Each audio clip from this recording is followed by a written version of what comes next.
Amis de la Formule 1, que dire de ses qualifications 2026 au Japon? Leclerc s'est emporté à la radio avec des mots très durs qui ont fait le tour du monde. Sincèrement, il ne supporte pas ses qualifications. C'est une foutue farce. Il est plus rapide dans les virages, il accélère avant les autres, mais pour l'amour du ciel, il perd tout dans la ligne droite. C'est un coup de gueule qui dit toute la frustration d'un pilote dont le talent n'est pas récompensé par ces nouveaux règlements. Première ligne assurée, avec la seule présence d'un Italien en pole position pour la deuxième fois consécutive. Un excellent Kimi Antonelli qui utilise au mieux les outils mis à disposition par Toto Wolff et signe avec aisance une pole position prévisible. Restez avec moi parce que cette analyse est absolument fondamentale. Charles Leclerc, excellent comme toujours, donne le maximum et arrache le meilleur résultat possible dans les conditions actuelles de Ferrari et de ses batteries en conquérant une deuxième ligne au-delà de laquelle il était difficile d'aller. Lors de son dernier tentative en Q3, Leclerc parvient même à signer du violet dans le premier secteur. Violette dans le premier, violet dans le second, puis jaune dans le troisième. La batterie de Leclerc n'arrive pas à maintenir le niveau de performance dans la deuxième moitié de la piste. C'est un problème récurrent sur la Power Unit Ferrari, qui est en train de devenir la vraie limite structurelle de la SF26. Leclerc l'avait déjà évoqué lors du jeudi de Suzuka, en parlant de ce qu'il avait expérimenté lors des 2 premières courses en qualification. Des choses vraiment frustrantes se produisent. Il avait soulevé le pied de l'accélérateur de 2 ou 3%, pratiquement rien, une vibration dans le pied. Il faisait référence à la remodulation de l'algorithme qui a généré une gestion de l'énergie différente et moins avantageuse, entraînant une perte de temps autour. Il a ajouté que c'est quelque chose qu'il a expérimenté depuis les tests et dont il savait que ça pouvait arriver. Quand ces choses se produisent, c'est frustrant, surtout en Q3 où chaque millième de seconde compte.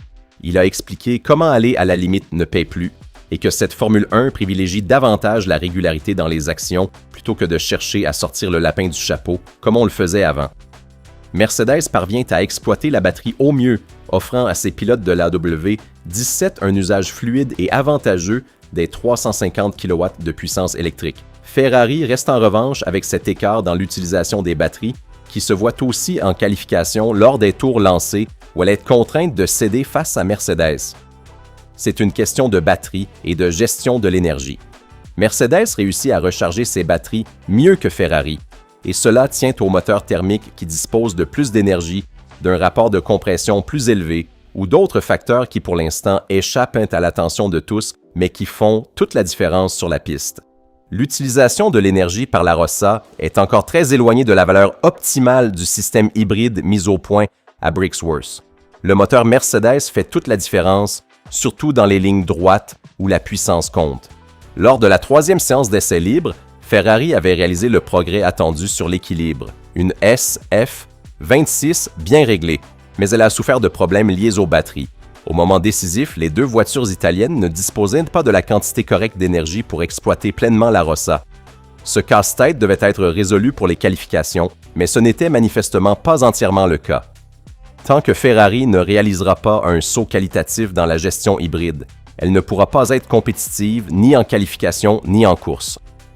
C'est le problème principal, et Leclerc le sait très bien. C'est pour cela qu'il se plaint autant à la radio. Antonelli s'empare de sa 2e pole de la saison en infligeant 2 dixièmes et demi à son coéquipier Russell, qui complète la première ligne tout Mercedes comme on a maintenant l'habitude de le voir. Leclerc en 4e position avec les habituels 6 dixièmes d'écart sur la Mercedes d'Antonelli. Une McLaren en 2e ligne en 3e position, très proche de Ferrari, avec Norris qui confirme les progrès de la voiture de Woking. Hamilton n'est pas si loin non plus, 1 dixième et demi derrière Leclerc, mais il se retrouve derrière la McLaren de Norris en 6e position. L'élimination en Q3 de Verstappen surprend et pas des moindres. L'Hollandais ne semble pas à l'aise avec cette version 2026 de la Red Bull, qui traverse un moment de grande difficulté technique. Tout dépendait de la différence que le propulseur allemand saurait faire à sa puissance maximale et de la performance dans le premier secteur de la Rossa, le vrai point fort de la voiture italienne ici à Suzuka, à exploiter autant que possible. L'espoir était qu'au moins une des 2 Ferrari puisse s'insérer dans la lutte pour la première ligne. À la fin du premier essai, les craintes décrites se sont confirmées. Les 2 tours des pilotes Ferrari n'étaient pas parfaits, Mais le fait est que l'écart dans la gestion énergétique est énorme et difficilement comblable avec le seul talent du pilote. Mercedes s'est même mise à aller très vite dans le premier secteur, là où Ferrari devait dominer. Sans aucun doute, le moteur Mercedes fait toute la différence et on ne peut pas nier cette évidence qui saute aux yeux de tous. Ce n'est pas un secret. Après le Grand Prix du Japon, la Formule 1 évaluera d'éventuelles modifications du règlement actuel et les qualifications figurent certainement en tête de liste des points à analyser. On envisage d'accorder une réduction de la gestion de l'énergie précisément pour permettre aux pilotes d'aller davantage à la limite comme c'était le cas par le passé. Ces nouveaux règlements ne semblent pas récompenser le talent et le courage d'aller à la limite, et le coup de gueule très dur de Leclerc à la radio en est la preuve la plus évidente. Une qualification qui devient une farce parce qu'elle ne récompense pas celui qui est le plus rapide sur la piste, mais celui qui gère le mieux l'énergie et dispose de la batterie la plus performante. Que dire de la course de demain? La domination de Mercedes est acquise. Ferrari pourra viser tout au plus un podium, ce qui reste l'objectif du moment. Si les règles du jeu ne changent pas, et si personne ne comprend que le règlement de Formule 1 doit être respecté aussi bien sur le rapport de compression que sur les temps d'ouverture des ailerons, alors la gestion de la course et du championnat sera déjà tracée avant même le départ. C'est précisément la gestion de la batterie qui est le secret de la capacité de Mercedes à signer facilement une première ligne chaque week-end. Honneur à Antonelli, qui représente le seul motif de satisfaction.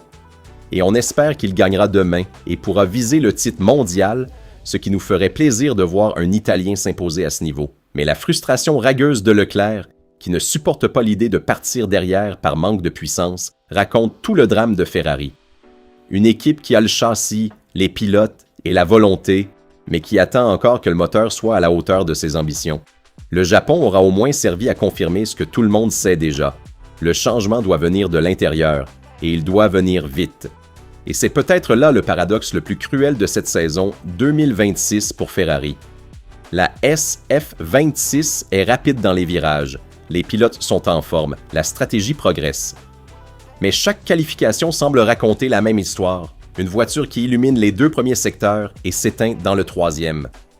Tant que ce problème ne sera pas résolu, les samedis continueront à coûter cher. Et en Formule 1, partir loin devant est la moitié du travail. Leclerc le sait, Hamilton le sait, et Maranello le sait mieux que quiconque. Miami ne peut pas arriver assez vite. La chasse à Mercedes passe d'abord par la résolution de l'équation énergétique. Tout le reste suivra.